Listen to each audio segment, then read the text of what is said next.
Brother, SmackDown is coming to you from the All-State Arena in Chicago, Wait, what is it? Illinois. Oh, wait, no, we definitely have a Raw before this. Oh, I know that. I was just hyping up what is to come. My fault. Yeah. No, As you can tell, I'm tired. yeah, you're good. I was just hyping up what is to come because I like the concept of certain towns. And I just think Chicago is a hot crowd. But before we get to Chicago, what is happening on Monday Night Raw?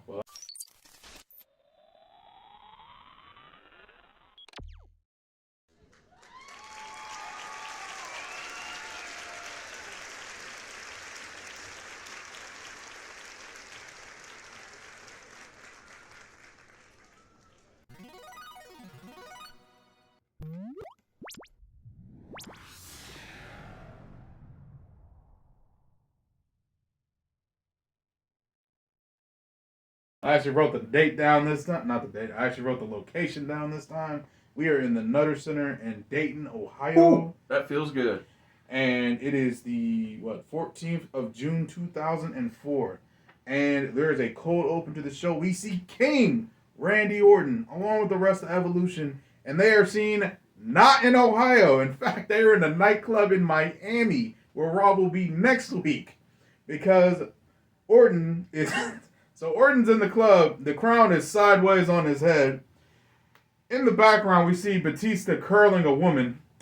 And we see Triple H ordering bottle service. We don't even see Rick, but we hear him wooing. So, we know Evolution's there. Orton says they're not going to waste their time. Hey, like Ohio, especially Dayton. Ugh. So, Raw's going to be in Miami next week. And you know Evolution, we like to have a good time in Miami. So we decided we're going to get started early. So, King will address all of his royal subjects next week on Raw. Afterwards, he turns around and yells, "Who wants to dance with the king?" Woo! Our King of the Ring's not here tonight. And then, of course, King is jealous, like, "Whoa, I want to go to Miami." All the classic tropes of 2004. Afterwards, we get our opening match of the evening, which is Tommy Dreamer going one-on-one with one Steven Richards. And I'll just cut to the chase. Steven kicks Tommy in the face and scores the 1-2-3. Defeating him. Tommy is obviously devastated because he's lost not only this match, but his friend. Benji Dreamer said. Benji Dreamer's so sad. As we come back from commercial, so we go to commercial, come back. Dreamer is down. He's in the trainer's room. He's icing his jaw because, he got kicked in the face twice in the last two nights. This is when all the face, so not Scotty. Yeah, no, Scotty. I was right. Molly, Nydia, Billy Gunn. That's the team. It's gotten to the point that even I've forgotten who's in face now. But the four of them come and comfort Dreamer, tell him it's all gonna be okay, and you gotta focus on the positives in life, focus on the comrades you made along the way, and the encouragers that you have in the crowd, just like Benji Dreamer. He's not an actual character. He's just in our imagination. I'm about to say, to be fair, I'm fine just bringing him up every time. Me too. Big fan. This is enjoyable. So, Victoria and Ivory in a tag team match against Gail Kim and Linda Miles. Linda is distracted when both Molly and Nydia come out. Can I ask a question? Yes. Does this basically mean that Ivory and Victoria are pseudo faces because of Jacqueline's fond farewell? You got it. Cool. Yes, great question. I guess I didn't clarify that. So it's the best. It's my best interpretation of the way that the story played out. Yep. You are correct in your assumption. So Gail Kim and Linda Miles. No, okay, I remember what I was saying before. Miles is rolled up by Ivory when Linda takes her attention off the match because she's inexperienced and a wrestler. With Molly and Nydia standing at the top of the ramp watching the match. So once again, Face has cost the IAEA a win. Tori announces after this that since the Evolve Championship is now vacant again, it is time to contest another tournament to crown a new champion. Or is it? Because Eric comes in and makes a suggestion. Since we literally just finished the tournament, like Last a night. day ago. Yes. Why don't we just get this all done in one shot? Instead of a tournament, next week. Next week, let's have a Evolve Championship Gauntlet match to determine who is the new AEW Evolve champion. Tori likes the idea, says it's straightforward, makes her job easier, so she's all for it. Sweet. I like it. Yeah. So, what was the last thing I said? Gauntlet match. Tori agrees with the idea, thumbs up, happy. Next, sorry, not even next, last, main event of the evening, we have Charlie Haas with Jackie Gata going 1-on-1 with Scotty 2 Hottie for the AEW United States Championship. So this is a good little match. So this one very different from the triple threat, obviously 1-on-1. So Scotty a little bit more involved here. Has to be a lot more evasive because Charlie Haas grabs you, you're either A, getting thrown, or B, getting stretched. Yes. So kind of want to avoid both those things.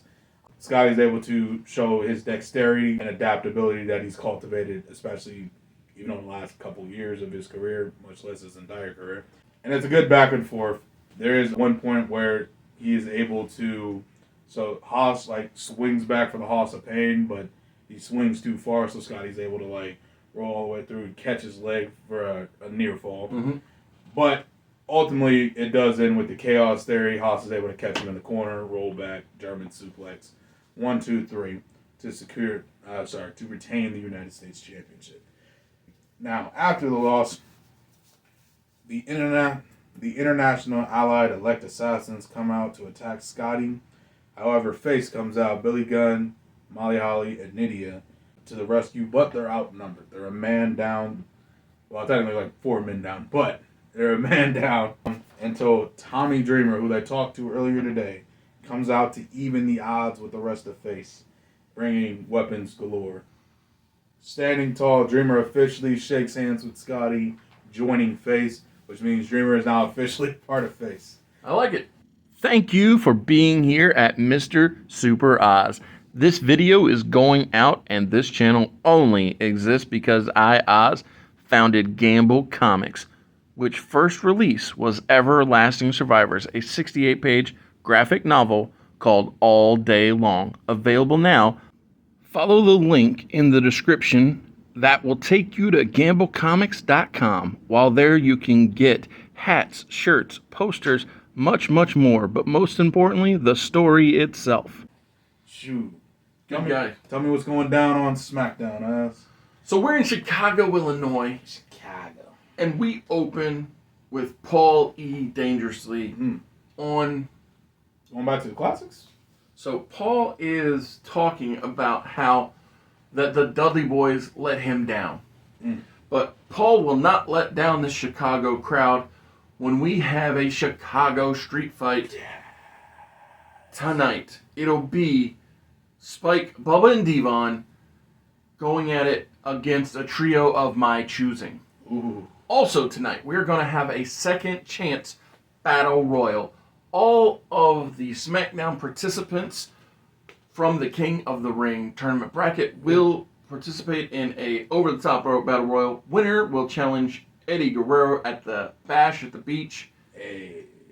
And he also says that John Bradshaw Layfield is opening the show tonight. Defending that television title. And he is defending the television title against a man that his crew has chosen for him. So we open with JBL coming out with the title. He's happy. He's playing up to the crowd. But this is Chicago, and they do not like Bradshaw. Hate New York. So they throw beer in plastic cups at JBL. The crowd is not a fan of him, but he's coming out here alone, which is so unlike JBL. Something's fishy here. Oh, it is, because the LLC learned from Sunday's King of the Ring in Columbus, Ohio. Yes, of course.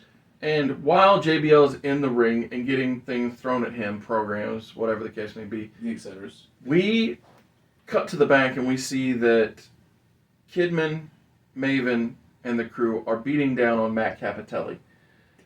And while they're beating on him, Kidman says, all right, it's time for him to go out for his title match.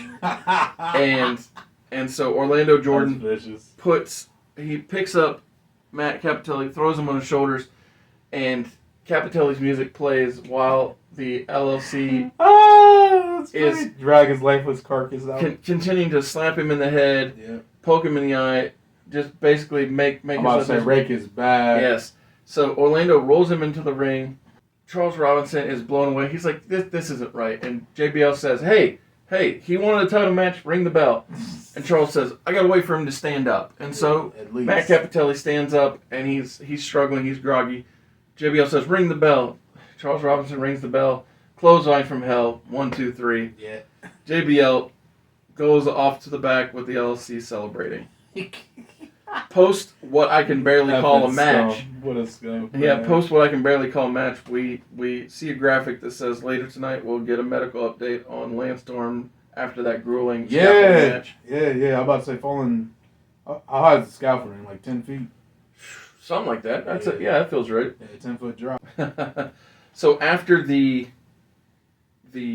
update, we have an excellent one-on-one contest between Paul London and the Intercontinental Champion Hurricane Helms. Yeah, that would be an excellent contest. So this is not for the Intercontinental title. Yeah, I'm about to say, did he? Quick question: did he wrestle Hurricane at some point? I mean, I would imagine. My goodness. Well, they were both babyfaces, so maybe they didn't have a match. Yeah, that's why I was like, because the only time he would have done it in my thoughts would have It's been Gregory Helms. But I'm pretty sure he's in a tag team by that point. Yeah, probably. So I just did this to make up for the fact that the opening match wasn't really a match. Yeah. And so I was like, well, here's a really good match to yes, make up for that. Chicago crowd, here, have a great wrestling match. and so with it, London and Helms go out of their way to stand out, to do great work. As to they do. Be awesome. So this secures the W. Helms comes out on top because he's champion. Makes sense. After the match, we get a promo. Think of this like that old Royal Rumble version where you just get a quick little snippet, a little clip of a person hyping themselves up. Yeah. So we hear from Toll Reigns, we hear from Rodney Mack, we hear from Jamie Noble, we hear from Big Show, Chuck Palumbo, Rene Dupree. 30-second promos. Yeah, 30-second promos. We hear from Gene Ole Dinsmore and Edge, all in anticipation for the main event, Over the Top Rope Battle Royal. But after the short promos, then we see that Lance Storm is still in a New York state of mind. I was going to say medical center. Yeah. Being treated for his numerous injuries. About to say internal injuries mostly, but I mean, yeah, no, powerbomb on scaffolding and then thrown off of it. Yeah, internal injuries. Yes, sir. So after the update, we have a match between Rene Dupree and Chuck Palumbo for, not for per se, but it is fought under fast-paced rules. Ooh. So Palumbo and Dupree are able to fight outside. They're able to do all kinds of nonsense. And Dupree secures the victory in this contest to try and create anticipation for Edge's championship and / division. Makes sense. Before we get to that main event where Edge will be participating, we have the Dudley Boys come out, and they are plunder aplenty. Yeah. I'm about to say the Dudley Boys know what it is. In the Chicago Street Fight, the Team Extreme Tornado Championship. Yeah, whatever. Championship. Yeah. No. So they're not on the line because the people they're wrestling have not been seen in months. Fair enough. So Val Venus, Johnny Stamboli, and Matt Hardy, the Iron... Oh, yeah. And I forgot they existed. The Iron Addicts are returning here tonight in Chicago, and they are going at it with the Dudleys. So I see this match playing out much like The Nation versus LOD and Ahmed Johnson at WrestleMania 13. Oh, yeah, I remember that. Literally having everything, but and including the kitchen sink. I'm about to say, I think I threw a kitchen sink in at one point for sure. So Devon secures the victory by testifying. by hitting the saving grace, I'm assuming. Yeah, so he pins and defeats Johnny Stamboli. The main event, that 8-man over-the-top rope battle royal, the way I see it, Everybody works to get Big Show out early because that's I'm about to say he's so big. How are we gonna get him out? Though? so it's the lore of the over the top rope battle royal. But after he's gone, we have people trying to contend with Toa Reigns and Chuck Palumbo. One's got the big height, one's got the mass. Yep. But once those fellas are out, we basically have Dinsmore, Mac, Noble, Dupree, and Edge making this much more of a technical classic. I can see that. It comes down to the final four of Noble, Dupree, Edge, and Dinsmore. I'm just going to cut to the chase. At the Bash at the Beach, it's going to be the most excellent Lord of the Ring, Gene, Ole Dinsmore, taking on Latino Heat Eddie Guerrero. and Eddie Guerrero. Who is resting up after his hellacious Yes, sir. parking lot brawl match. Yes, sir. But, man, that's going to be a hell of a match. When's Bash at the Beach? Next week?